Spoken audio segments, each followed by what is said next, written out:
So hello everyone, welcome back to the channel revolutionary doctor and I am Aman Shukla. And आज से NEET 2026 को बचे हैं 112 डेज, मतलब 112 दिन है आपके पास। और इन्हीं 112 दिन में आपको सब कुछ अपनी लाइफ चेंज करनी है, और सिर्फ आप ही हो जो चेंज कर सकते हो, आपको पता है, ठीक है। बट आज मैं आपको क्या बताने जा रहा हूँ, देखो फॉर एग्जाम्पल, अगर आप जब भी कुछ भी पढ़ाई करते हो ना, और आपको लग रहा है कि यार ये चैप्टर तो मैं नहीं स्टार्ट कर पाऊंगा, मेरे पास अभी इतना टाइम नहीं है कि इस टेस्ट में रिवीजन कर लूँ अच्छे से, तो देखो आप उसके लिए क्या करो ना, अपनी एफिशिएंसी कैसे बढ़ा सकते हो। किसी भी चैप्टर को आप रिवाइज करने के लिए ना आप अपनी एफिशिएंसी देखो।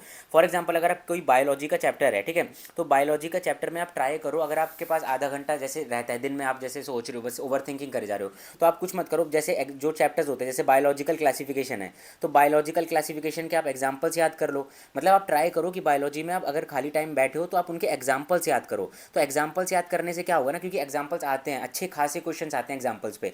तो अगर आप खाली बैठे हो, आप ये बस सोचे जा रहे हो, ओवर थिंक करे जा रहे हो कि यार अभी तो आधे घंटे बचे, अब क्या ही पढ़ लूंगा, चैप्टर में तो 3-4 घंटे लगेंगे, तो नहीं।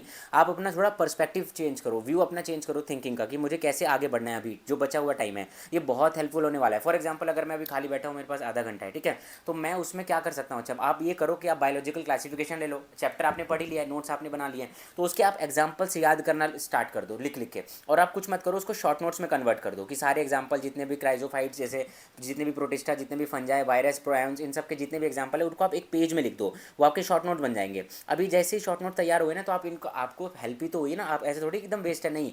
आपको आधा घंटे में आपको एग्जाम्पल्स याद हो भी जाएंगे सारी चीज़ें, और आपका कॉन्फिडेंस भी बढ़ जाएगा कि हाँ मेरे को एग्जाम्पल्स याद हो गए। फिर वैसे ही आप प्लांट किंगडम का एग्जाम्पल याद रख सकते हो, एनिमल किंगडम का एग्जाम्पल्स, मॉर्फोलॉजी, इसमें कितने सारे एग्जाम्पल्स हैं।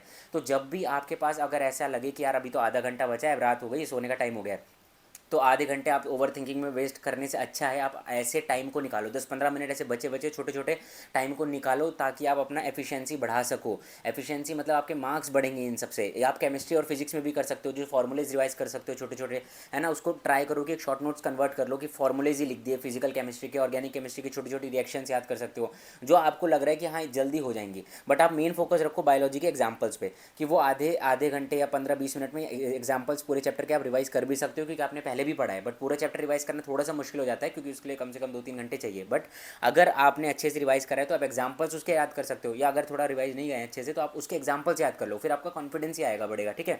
तो अपनी प्रिपरेशन को हर पॉइंट में इंप्रूव करना है, अपनी एफिशिएंसी बढ़ानी है, ना कि डिक्रीज़ होना है। नहीं नहीं, डिक्रीज़ नहीं करनी अपनी एफिशिएंसी, आपको हर पॉइंट में अपनी एफिशिएंसी इंक्रीज़ ही करनी है। अब वो इंक्रीज़ आप छोटे छोटे टाइम से करोगे। देखो आपको लगता होगा कि यार अभी तो 5-10 मिनट है, क्या होगा, नहीं, आपको इन्हीं 5-10 मिनट को यूटिलाइज़ करना है। जितना आप अभी टाइम यूटिलाइज़ करोगे, उतना आपको जो 3 मई को एग्ज़ाम होने वाला है, मतलब मोस्ट प्रोबेबल, उतना ही आपके लिए वहाँ पे अच्छा होगा। और यार देखो, जब भी टेस्ट दिया करो ना, तो शांत होकर एकदम रिलैक्स होकर टेस्ट देना है। आप ऐसा सोच के अपनी प्रिपरेशन करो हर दिन कि आपका एक कल एग्ज़ाम है नीट का, ठीक है, या संडे एग्ज़ाम है, मतलब एक हफ्ते में ऐसा है, तभी जाके आप अच्छी प्रिपरेशन कर पाओगे। वरना पता है क्या होगा, आपको लगेगा यार अभी तो हाँ 3 महीने, 112 दिन तो हैं ही। और मतलब एक कमेंट भी आया था किसी का कि यार मतलब ऐसे डिस्ट्रैक्शन हो रही है, ऐसे कि इतने दिन बचे, इतने दिन बचे हैं। देखो डिस्ट्रैक्शन नहीं हो रही, इससे क्या है ना, आपको अपना रियलाइजेशन हो बचे, इससे आपको ये रियलाइज़ होगा कि हाँ यार अभी मेरे पास टाइम कम है, मेरे को टाइम वेस्ट करने का भी है ही नहीं टाइम मेरे पास। तो इन चीज़ों से हेल्प मिलेगी। और यहाँ जो मैं हर वीडियोज़ में जो जो चीज़ें बता रहा हूँ वो आपके काम की हैं, वो जो मैंने जो चीज़ें फेस करी है, मैंने जो प्रॉब्लम फेस करी है, तो मैं मुझे सब पता है कि कैसा कैसा फील होता है। तो मैं इसलिए ये वीडियोज़ बना रहा हूँ ताकि आपको हेल्प मिले, ठीक है। आपको बिल्कुल ऐसा, मतलब आपको बिल्कुल क्या, आपको बहुत ही अकेला फील हो रहा होगा कि यार मेरे तो कुछ है ही नहीं, मेरे को समझ ही नहीं आ रहा कि कैसे रिवाइज़ करना है, कैसे नहीं, कुछ नहीं, ज़्यादा कुछ है ही नहीं कॉम्प्लिकेट। प्रोसेस एकदम सिंपल है कि आपको अच्छे से रिवाइज़ करना है सारी चीज़ें, उनका टेस्ट लगाने हैं, क्वेश्चन प्रैक्टिस करनी है, अपने डाउट्स क्लियर करने हैं।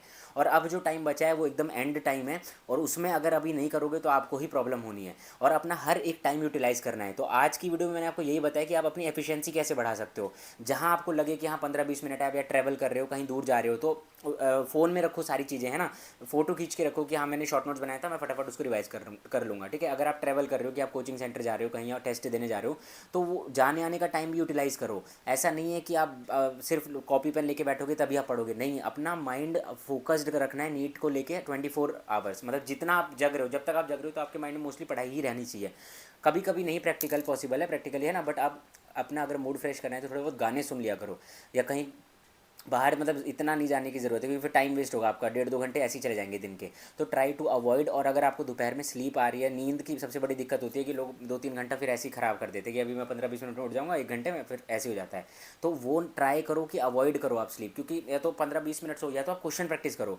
और अगर आप क्वेश्चन प्रैक्टिस अभी नहीं कर रहे हो तो बहुत प्रॉब्लम हो जाएगी, ठीक है। मैं पहले ही बता चुका हूँ ये सारी चीज़ें आपको कैसे कैसे क्या करना है। रिवीजन करना स्टार्ट कर दो, अभी नहीं करा है तो अभी टाइम है, अच्छा रिवीजन हो जाएगा। अगर आप सिर्फ सिलेबस के पीछे भाग रहे हो तो फिर आपको ही प्रॉब्लम होगी एंड में, ठीक है। तो अपना रिवीजन एकदम टाइम टू अपडेट रखना है, करते रहना सारी चीज़ें। 11th रिवीजन करते रहो, 12th का साथ साथ चलने दो। मार्च एंड तक आपको सब कुछ कंप्लीट हो जाना चाहिए कि अभी मैं अगर आपको नीट का पेपर दे दूँ तो आप एकदम उसमें अच्छा स्कोर कर लोगे। अप्रैल होना चाहिए आपका बोनस प्लस पॉइंट, कि हाँ अप्रैल में मुझे एक बार और अच्छा सब कुछ मेरी आंखों के सामने अच्छा जाना चाहिए, और टेस्ट देना है और टेस्ट दूंगा अप्रैल में, ऐसा, ठीक है। तो आई होप आप सब सारी चीज़ें फॉलो कर रहे होगे। ज़्यादा ओवर थिंकिंग अगर कर रहे हो तो प्रॉब्लम है, तो नहीं करनी है, ठीक है, बिल्कुल नहीं करनी है। अपने घर वालों से बात करो, मम्मी पापा से बात करो, या किसी दोस्त से बात कर लो 5-10 मिनट, कि हाँ जो समझता हो आपको, जिससे बात करके अच्छा लगे, ठीक है। क्योंकि अभी आपको अच्छा फील करना ही ज़्यादा ज़रूरी है। अगर आप डिप्रेस्ड ही रहोगे तो आपकी एफिशिएंसी एकदम ही जीरो होने वाली है, ठीक है। तो ये सारी चीज़ें नहीं सोचनी है, नेगेटिव चीज़ों से बिल्कुल दूर रहना है, नेगेटिव लोगों से दूर रहना है। चाहे कोई बोले, कुछ भी बोले कि मैंने ये पढ़ लिया वो पढ़ लिया, ये आएगा वो आएगा, एकदम नहीं। अपने टीचर्स पे मतलब फेथ रख के, बिलीव रख के करते रहो, ठीक है। तो आज के लिए यही था, अपनी एफिशिएंसी बढ़ानी कैसे मैं बता चुका हूँ, है ना। तो बिल्कुल बिना डरे करते रहो, सब चीज़ बदल जाएगी, ठीक है। So thanks for watching. Last but not the least, it's okay to not be okay, ठीक है। Thank you.